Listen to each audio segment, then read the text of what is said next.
अस्सलामुअलैकुम वरहमतुल्लाहि वबरकातुहू। वक्त कम है, बोलना बहुत कुछ है।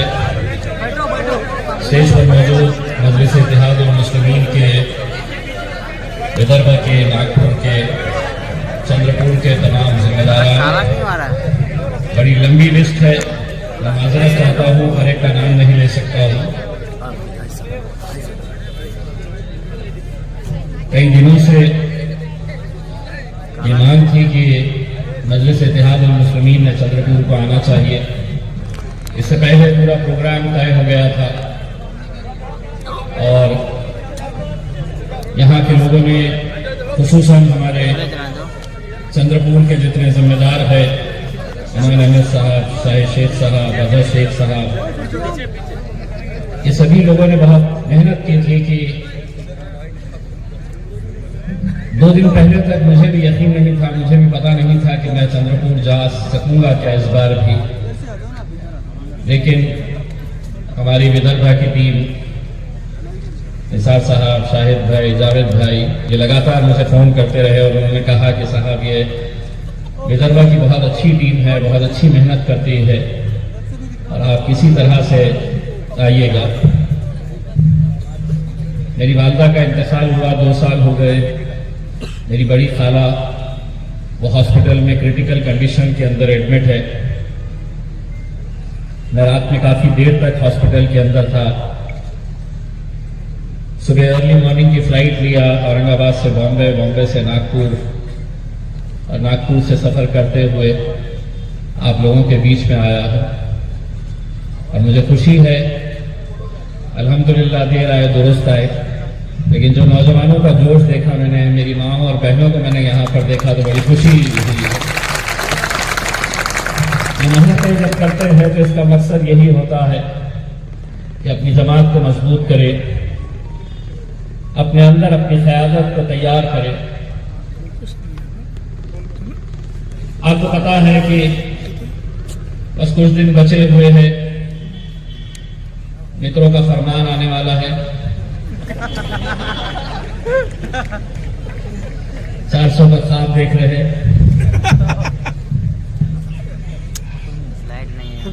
और हो ये रहा है। जैसे ही मैं मैदान छोड़ के निकलता हूं मेरे शहर का, हिंदुस्तान के पूरे डाकुआ वहां पर पहुंच जाते हैं मेरे एमपी की सीट के ऊपर डकैती डालने के लिए।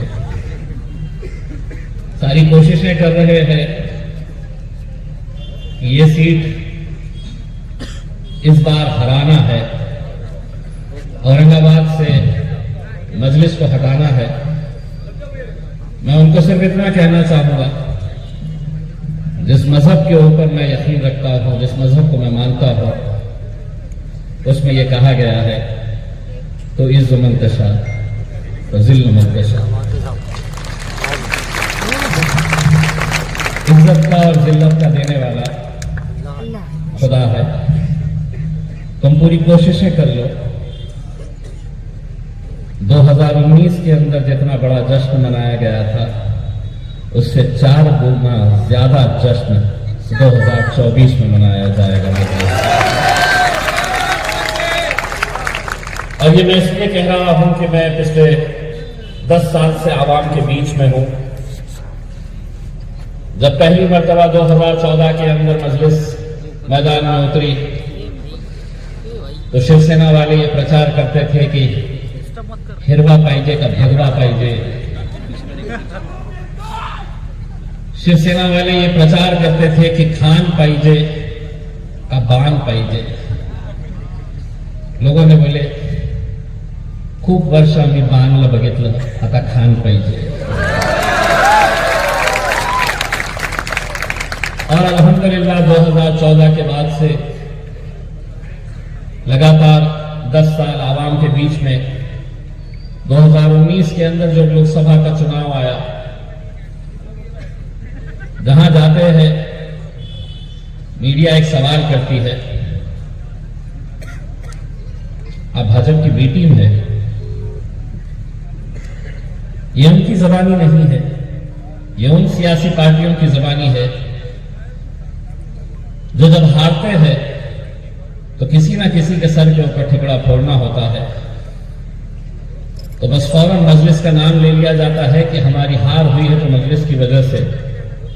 आज एक बार फिर से चंद्रपुर की इस सरजमीन से मैं तमाम उन लोगों को जो मजलिस के ऊपर ये उंगलियां उठाते हैं, ये इल्जाम लगाते हैं, 2019 के अंदर मजलिस में पूरे मुल्क में, पूरे हिंदुस्तान के अंदर कितने सीटें लड़ी थी? पूरे मुल्क के अंदर खासदार की, सांसद की, मेंबर ऑफ पार्लियामेंट की 543, 543 लोकसभा की सीटें हैं। मजलिस पूरे हिंदुस्तान के अंदर 543 में से सिर्फ 3 सीट के ऊपर इलेक्शन लड़ती है। एक हैदराबाद जीतती है, औरंगाबाद जीतती है, और एक बिहार की किशनगंज 3 लाख वोट लेकर दूसरे नंबर के ऊपर रहती है। और इसके बावजूद भी अगर लोग हमसे ये कहेंगे कि आपकी वजह से भाजपा को, तो किसने रोका है हमें 300 सीटें लड़ने से? लड़ सकते हैं, लेकिन हम वहां पर सिर्फ आंकड़े कि मेरी ताकत कितनी है तो मेरे साथ 300 है, 300 सांसद मेरे साथ है। मोदी जी को बड़ा फख्र था कि इस बार मैंने 300 लेकर आया, लेकिन उन 300 के साथ साथ उन्हें इस बात का अफसोस भी था जो इतने सालों से सिर्फ एक शेरवानी को देख रहे थे तो दूसरी परेशानी भी वहां पर पहुंच गई। जिस दिन उन्होंने ये पूछा कि अपने 300 तो आ गए, तो उनके साथ एक सांबा भी रहता है, तो मोदी जी ने सवाल किया, अरे वो सांबा उनके कितने आए हैं? तो उसने कहा, सरकार वो 2 है, वो 2 है, लेकिन अल्हम्दुलिल्लाह 300 पे भारी है। इसीलिए ये जरूरी नहीं है कि तुम 100 ले जाओ, 50 ले जाओ, 150 ले जाओ, 200 ले जाओ। बोलने वाले चाहिए, डट कर खड़े रहने वाले चाहिए। आज के इस दौर के अंदर बड़ी हिम्मत लगती है, बहुत हिम्मत लगती है आज के इस दौर के अंदर। इस हुकूमत के खिलाफ अगर कोई कुछ कहता है तो उनका हश्र कैसा किया जाता है, उन्हें कहां पहुंचाया जाता है, ये हम सब देख रहे हैं। लेकिन अल्हम्दुलिल्लाह ये आप लोगों की दुआओं का नतीजा है, मेरी माओं का, मेरी बहनों का, मेरे बुजुर्गों का और मेरे नौजवानों की ताकत है कि अल्हम्दुलिल्लाह अब असदुद्दीन अवैसी साहब के साथ मैं भी खड़े रहता हूं और नरेंद्र मोदी की आंखों में आंखें डालकर सवाल करता हूं, अमित शाह की आंखों में आंखें डालकर सवाल करता हूं, क्योंकि ये मुल्क जितना नरेंद्र मोदी और जितना अमित शाह का है उतना ही इम्तियाज जलील और असदुद्दीन अवैसी का है और आपका है। ये अलग बात है कि सरकार तुम्हारी आ गई, ये अलग बात है कि हुकूमत तुम्हारी बन गई। दौर बदलते देर नहीं लगती है, वक्त बदलते देर नहीं लगती है। कहां थे तुम, कहां आ गए, क्या बेचते थे तुम, क्या बेच रहे हैं? लेकिन अगर तुम ये समझेंगे कि हम दूसरी पार्टियों की तरह कमजोर है, हम डरेंगे, हम तुमसे घबराएंगे, तुम एजेंसीज हमारे पीछे लगाएंगे, तो मोदी जी एक बात सुनिए, डर मुझे भी लगता है, यकीनन डर मुझे भी लगता है, लेकिन तुम्हारी पार्टी और तुम्हारी ये औकात नहीं मुझे डरा सके। मैं डरता हूं तो सिर्फ अपने अल्लाह से डरता हूं, अपने रब से डरता हूं। मरना सबको है, जाना सबको है, लेकिन गीदड़ की जिंदगी जीने से अच्छा है शेर की मौत मरना चाहेंगे। कैसे हालात हैं आज इस मुल्क के आप अच्छी तरह से जानते हैं। आप देख रहे हैं कोई मौलाना किसी का नाम नहीं ले रहा है, ये नहीं बता रहे हैं मौलाना साहब कि कुत्ता कौन है। तुम क्यों समझ रहे हैं कि तुम ही हो?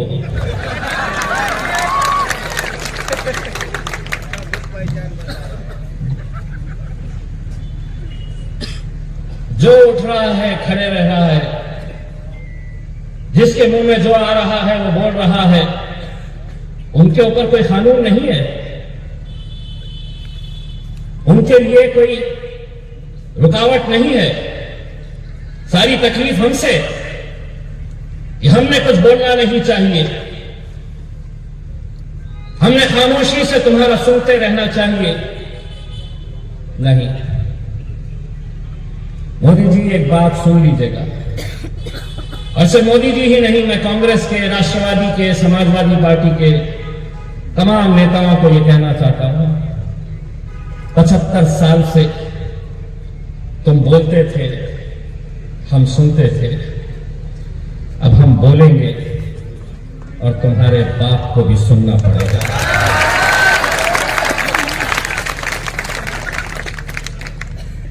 अगर वैसे ही उन्हें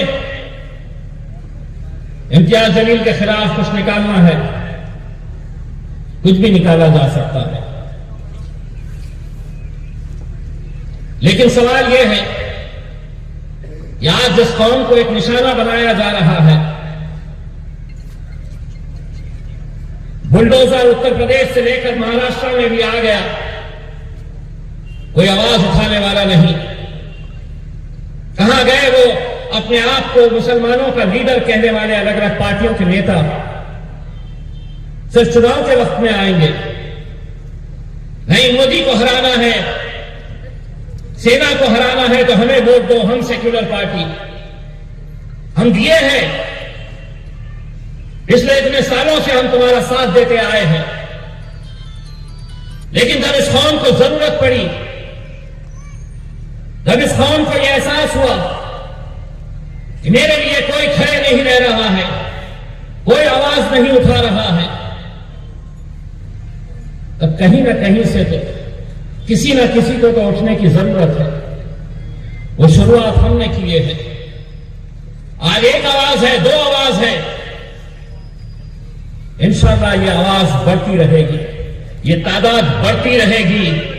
और जो ये सोच रहे हैं कि पहले एक था, दो थे, आगे कितने आएंगे, तो ना तो हम 100 का ख्वाब देख रहे हैं।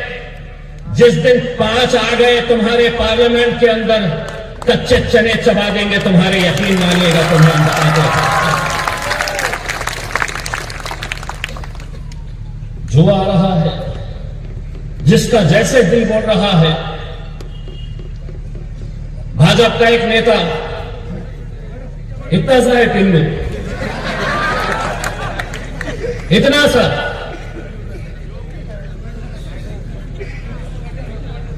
अगर उसको मेरे सदर के बाजू खड़े कर दूं तो मेरे सदर का पैजामे की साइज ज्यादा रहेगी और उसकी हाइट इतनी है।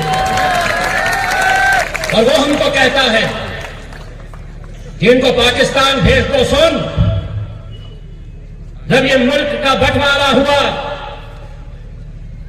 और मेरे बुजुर्गों से पूछा गया कि तुम्हें यहां रहना है या पाकिस्तान जाना है, तो बड़े फख्र के साथ, बड़े गुरूर के साथ हमारे बुजुर्गों ने कहा कि नहीं, इस सरजमीन के ऊपर हम पैदा हुए हैं, इंशाअल्लाह इसी जमीन के अंदर हम दफन होंगे।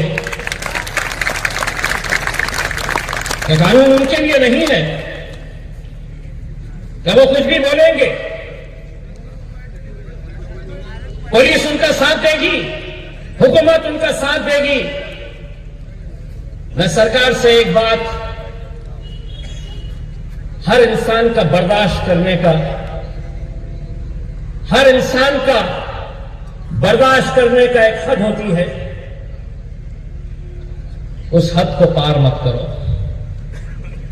यह मुल्क हमारा है, यह मुल्क आपका है।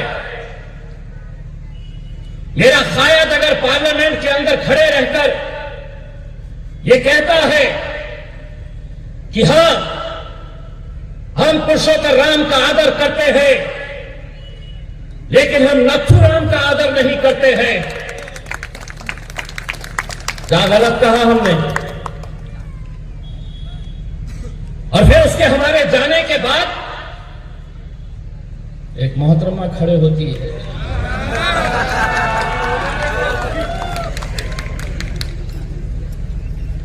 अगर ये भाषण सुन रही है,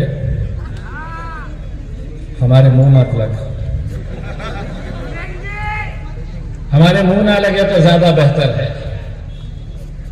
तुम हमारी जबान का मुकाबला कर नहीं सकते। इसीलिए मैंने, जब मीडिया वालों ने मेरे पास आए और मुझसे कहा कि देखिए आपने ये कहा अकोला के अंदर, उसके बाद आपको ये कहा गया, तो मैंने 4 लाइनों के अंदर उसका जवाब दे दिया। अगर किसी बदतमीज इंसान से बहस हो तो हार मान लेना चाहिए। अगर किसी घटिया इंसान से बहस हो तो हार मान लेना चाहिए। इंसान कितना भी अच्छा हो, कुत्ते से अच्छा भौंक नहीं सकता।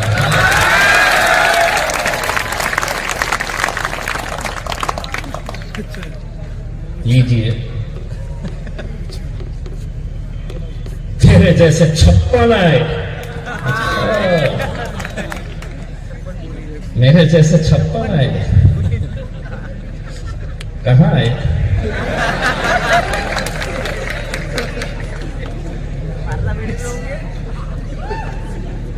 अगर इम्तियाज जलील में हिम्मत है तो आ अमरावती से आके लड़के दिखा। चल दिला दे मुझे सर्टिफिकेट बोगस, जिस तरह तुमने हासिल किया।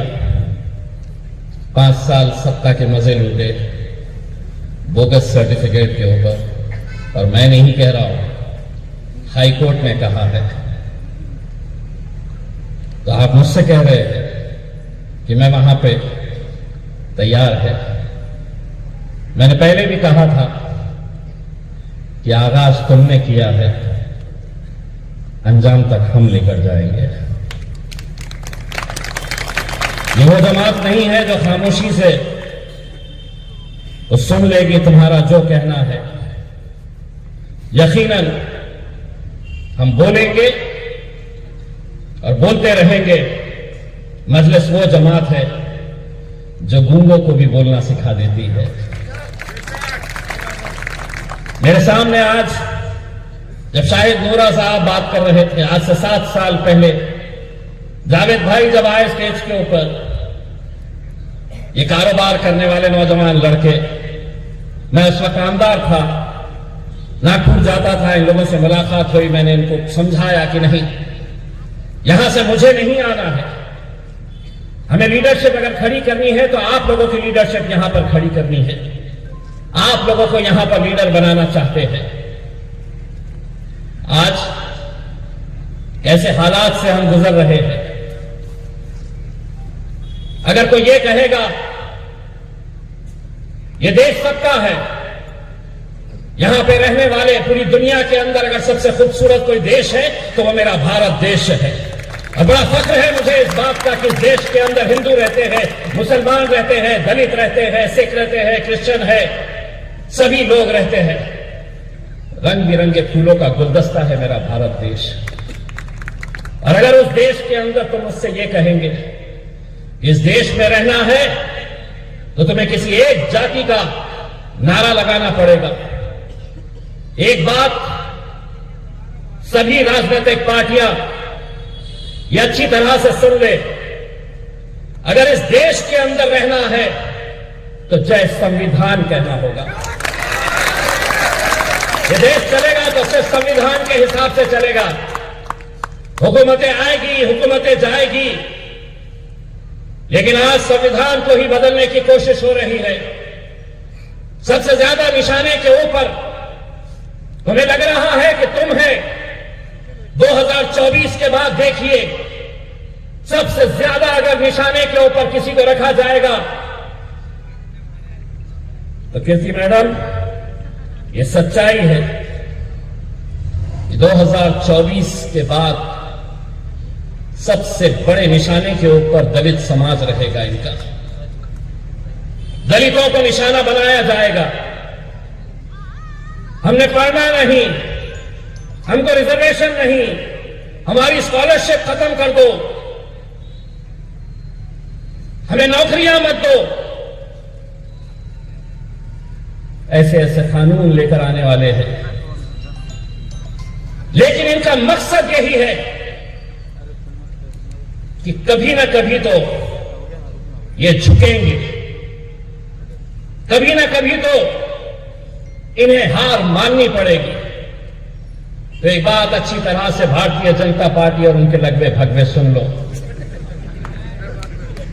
आखिरी सांस तक हम जमहूरी तर्ज के ऊपर लड़ते रहेंगे, लड़ते रहेंगे और लड़ते रहेंगे, लेकिन तुम्हारे सामने कभी सर झुकाएंगे नहीं, बिल्कुल नहीं झुकाएंगे हम। ये इख्तियार मुझे डॉक्टर बाबा साहब अंबेडकर के उस संविधान ने दिया है। बनाइए आपको जो करना है आप करिए, लेकिन अगर किसी मजलूम की, किसी गरीब की हाय लगी तो आप सोचिए, मुंबई के मीरा रोड के ऊपर जब गरीब बस्ती के ऊपर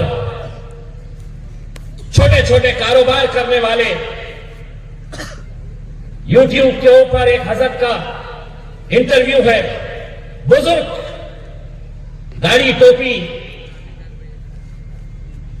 75 साल 80 साल का शख्स होगा, बुलडोजर आई, 30 साल से छोटा सा एक गैरेज चलाकर अपनी रोजी रोटी कमाने वाला वो शख्स रोते हुए बयान दे रहा है कि मेरे घर में कोई नहीं है, एक बच्चा है, चंद मिनटों के अंदर ही मेरे कारोबार को खत्म कर दिया गया, जमीन दोस्त कर दिया गया, क्या कसूर है उसका? और कब तक यह हुक्मशाही तुम्हारी चलती रहेगी? एक बात अच्छी तरह से समझ लो, आज ताकत है तुम्हारे पास, यकीनन है, बहुत बड़ी बड़ी ताकतों के ऊपर तुम्हारा घमंड है, गुरूर है, लेकिन एक बात यह भी सच्चाई है कि ताकतें तुम्हारी है पर खुदा हमारा है। कभी ना कभी तो इंसाफ मिलेगा, मायूस होने की जरूरत नहीं है। नौजवानों, मायूसी कुफ्र है, जीना है, डट के खड़े रहना है। अगर मेरे कायद बैरिस्टर असदुद्दीन अवैसी साहब ने इन नौजवानों को कुछ सिखाया है तो कश्मीर से कन्याकुमारी तक हर नौजवानों को उन्होंने बताया है कि कितने भी जुल्म सितम हो जाए, कितने भी तकलीफें आ जाए, तुम्हें इस मुल्क के अंदर सर ऊंचा करके और सीना चौड़ा करके चलना है,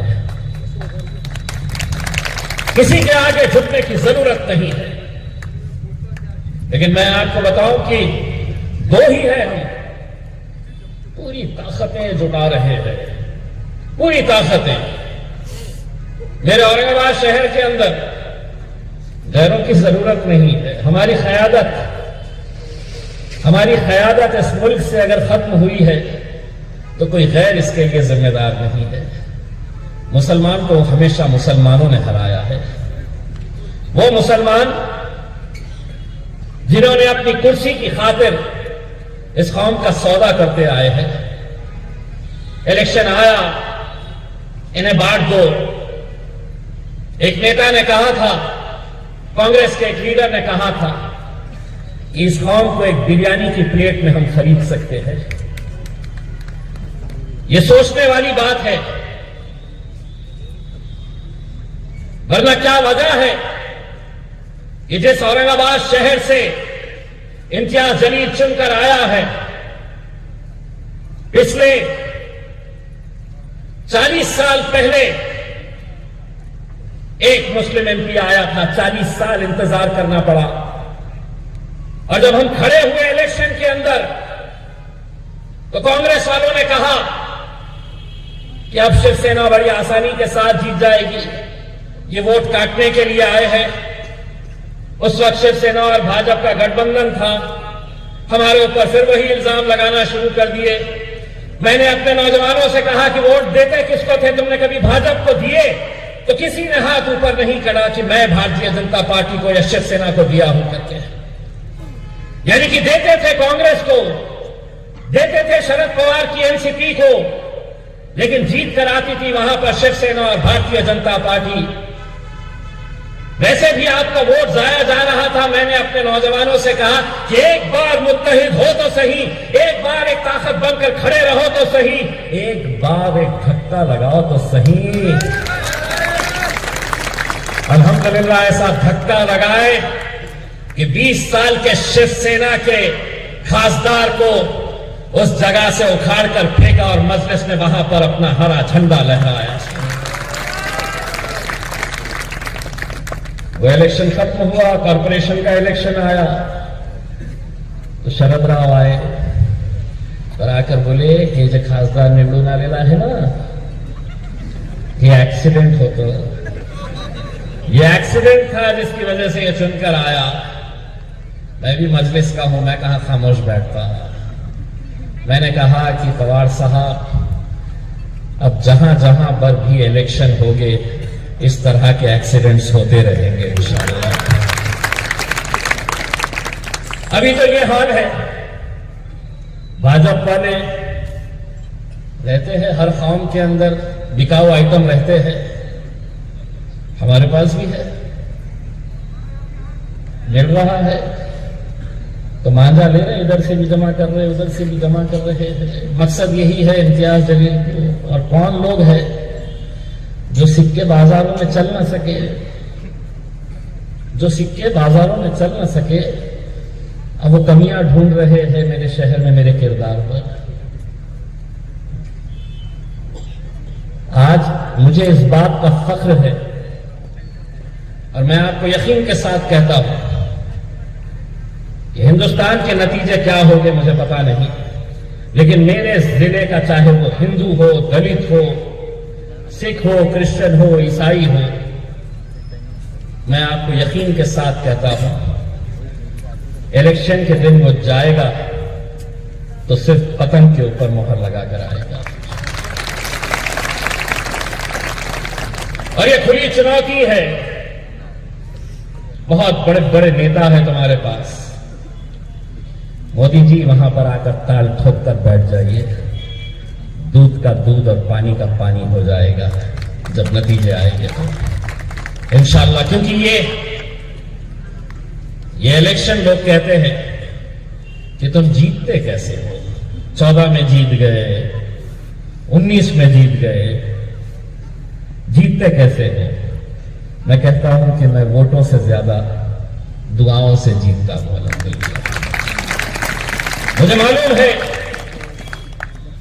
कि आप लोग मुझे वोट दे नहीं सकते हैं, आपका वोट वहां पर नहीं है, लेकिन उस 2019 के इलेक्शन के अंदर मुझे यकीन है कि माओं ने जब दुआओं के लिए हाथ उठाया था तो उन दुआओं के अंदर इम्तियाज जलील का भी नाम आपने लिए थे। और उसी दुआओं का नतीजा है कि अल्हम्दुलिल्लाह जिसने कभी कुछ सोचा नहीं था कि यहां से कोई जीत कर आ सकता है, तो वहां पर हमने अपनी जीत दर्ज कराई थी। अगर हम वहां करवा सकते हैं तो यहां कौन सी तकलीफ है आपको? ऐसा क्या मुश्किल है यहां पर? अरे क्या क्या नहीं हो रहा है आपके साथ? अभी कुछ दिन पहले मैं नांदेड़ गया था। नांदेड़ गया, बहुत बड़ी सभा थी, नौजवान लड़कों का जोश था, बहुत कामयाब सभा रही। दूसरे दिन मीडिया वाले जाके अशोक चौहान से पूछे, देखिए इम्तियाज जलील आए थे, एमआईएम वाले, इतनी बड़ी सभा हुई, इतने सारे लोग गए थे। उन्होंने कहा कि वो बीजेपी को मदद करने आए होंगे। कुछ दिनों के बाद कहां चले गए? सीधा बीजेपी की गोद में जाकर बैठ गए। मोदी जी बहुत साफ छवि के वजीर आजम है। ले लो, कल चला दिन भर। बोलो, इम्तियाज जलील ने मोदी जी को बोला, मैं इशारों में बोलता हूँ, डायरेक्ट नहीं बोलता हूँ, अब इतना होशियार तो हो ही गया आप, तुम्हारे रिग्गे में आने वाला नहीं है, कितना भी कर लो। मोदी जी बड़े साफ छवि के वजीर आजम, एक दिन भाषण किए, एनसीपी मित्रों, 70,000 करोड़ का घोटाला। मैं पहले पत्रकार था, 24 साल, मुझे मालूम है एक घोटाला था। तो घोटाला काय का था, मुझे मालूम था कि दादा का घोटाला सिर्फ सिंचन का घोटाला है, 70,000 करोड़ का। मोदी जी ने अपने भाषण में कहा 70,000 करोड़ का घोटाला, सिंचन घोटाला, बैंक घोटाला, खनन घोटाला। 8 दिन के बाद जिसके बारे में बोल रहे थे उनको गले लगा लिया, आ जाओ, तुम भी आ जाओ। कितनी साफ छवि के, तालियां बजाओ मोदी जी।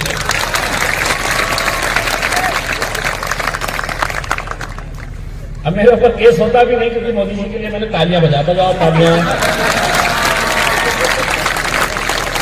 मैंने कुछ गलत बोला क्या? मैं ये बोला क्या कि वो बहुत गलत छवि के हैं?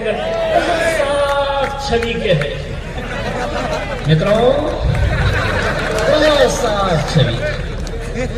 यहां से 150 किलोमीटर के ऊपर भाजपा के एक दूसरे लीडर है, देवेंद्र फडणवीस साहब। बोले, जिस दिन अजीत दादा हमारे हाथ में लग गया तो चक्की पीसिंग,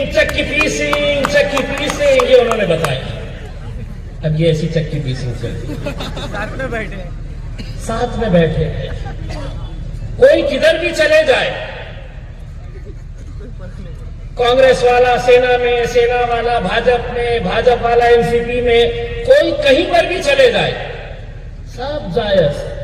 एमआईएम 3 सीट लड़ ली, एक लड़ रहे, किसको फायदा पहुंचा रहे। लेकिन एक तो बात ये लोग भी मानते हैं, 100 सोनार की अभी देखेगा, इतने सारे उनके हैं, पूछो उनके सबके नाम भी पता है क्या? पार्लियामेंट के अंदर आ जाओ, किसी से भी पूछ लो ये कौन है, तो बोलेंगे ये औरंगाबाद से आता है, मजलिस का है, एमआईएम पार्टी से चुनकर आया है, अवैसी साहब की पार्टी का है। किस लिए अपनी पहचान बनाए हमने? क्योंकि हमने वहां पर सच बोलने की हिम्मत रखी, सच बोलने की हमने जुर्रत की। वहां पर हम वहां पर खड़े रहे और हुकूमत से जो मुद्दे जहां जहां पर भी नाइंसाफियां हो रही हैं, उन मुद्दों के लिए हमने आवाज उठाई, खड़े रहे, हमने पीछे नहीं हटे। लेकिन आज मुझे इस बात का अफसोस होता है, क्या वजह है? 48 सीटें महाराष्ट्र की लोकसभा के अंदर 48 एमपी चुनकर जाते हैं। सिर्फ वोट लेना, एक भी चुनकर नहीं लाएंगे। उन 48 के अंदर सिर्फ एक मुस्लिम एमपी चुनकर आता है, और वो आपका बेटा, आपका भाई, आपका दोस्त इम्तियाज जलील चुनकर जाता है, सिर्फ अकेला एक। तो हमारा वोट लेंगे और ऐवान के अंदर जाकर तुम बैठेंगे बड़े खुश। कांग्रेस के, एनसीपी वाले, अरे जान लेना, अपने कॉर्पोरेटर तो बना ही जाना, बस गली का नेता बन के रहो, खुश रहो। मेरी ख्वाहिश है कि चंद्रपुर से भी लोकसभा के अंदर आप जा सकते हैं, अगर आप मुत्तहिद रहे। आप असेंबली के अंदर जा सकते हैं। इतने सालों का क्या हो रहा है, क्या कर रही कौम? कोई नेता आ रहा, उसके लिए शतरंजियां बिछाने का काम कर रहे हैं, कुर्सियां बिछाने का काम कर रहे हैं, बारात सज रही है, दूल्हा वो बन रहे हैं, हम नाचने का काम कर रहे हैं, घोड़ी पे वो चढ़ रहे हैं, हम घोड़ी के सामने डांस कर रहे हैं। अब हम आए हैं, अब दूल्हे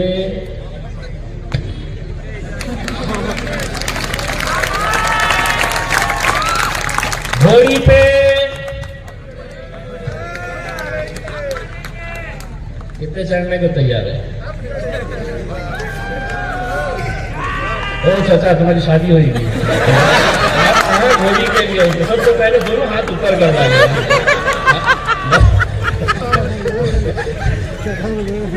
इनकी फोटो निकालो जरा, घर को भिजाओ।